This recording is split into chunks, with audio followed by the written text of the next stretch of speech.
إنما المؤمنون الذين إذا ذكر الله وجلت قلوبهم وإذا تليت عليهم آياته زادتهم إيمانا وعلى ربهم يتوكلون।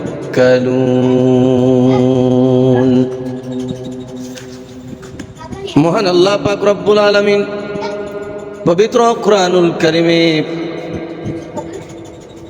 তার বক্তব্য প্রদান করলেন মানব জাতির কল্যাণের উদ্দেশ্য করে।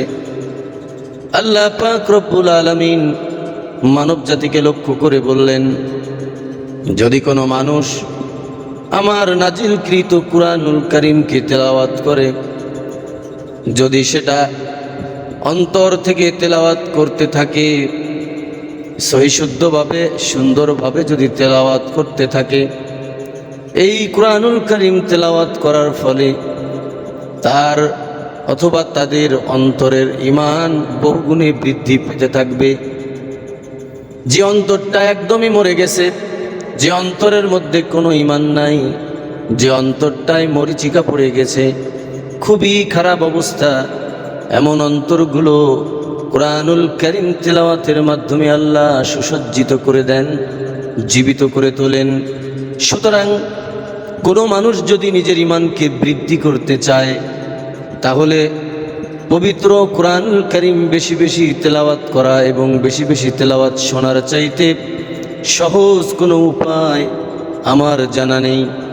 আল্লাহ পাক রব্বুল আলামিন এই কাজটি এখন পর্যন্ত মুজিজার মতো তিনি প্রতিটি মুমিনের অন্তরকে সুসজ্জিত করে থাকেন।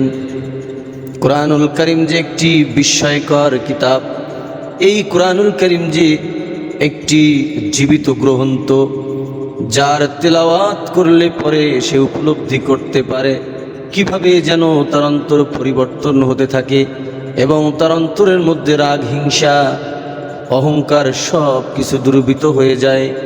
আল্লাহ পাক রব্বুল আলামিন উক্ত কুরআনুল কারীমের মুজিজা কিয়ামত পর্যন্ত তিনি বিদ্যমান রাখবেন। সম্মানিত হাজিরিন, পবিত্র কুরআনুল কারীমের এই হরফগুলি, এই আয়াতে কারিমাগুলি পৃথিবী ধ্বংস হওয়ার আগে আল্লাহ উঠিয়ে নেবেন। আর যদি সেদিন আপনি হাজারো চেষ্টা করেন কোরআনকে তেলাওয়াত করার জন্য, আর করা সম্ভব হবে না।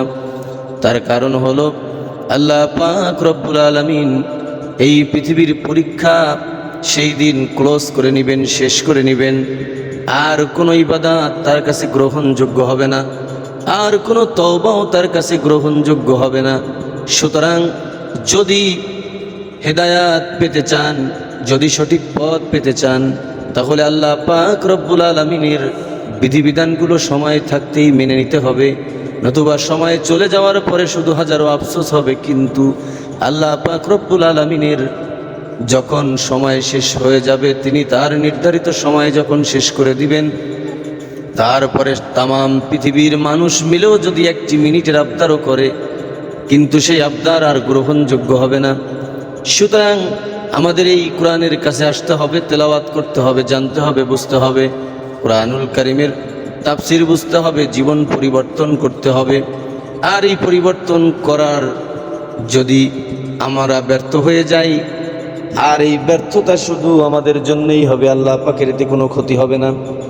আল্লাহ পাক রব্বুল আলামিন আমাদের সকলকে কোরআনের কাছে এসে ভালোবেসে বুকে নেওয়ার তৌফিক দান করে দেন, আমিন।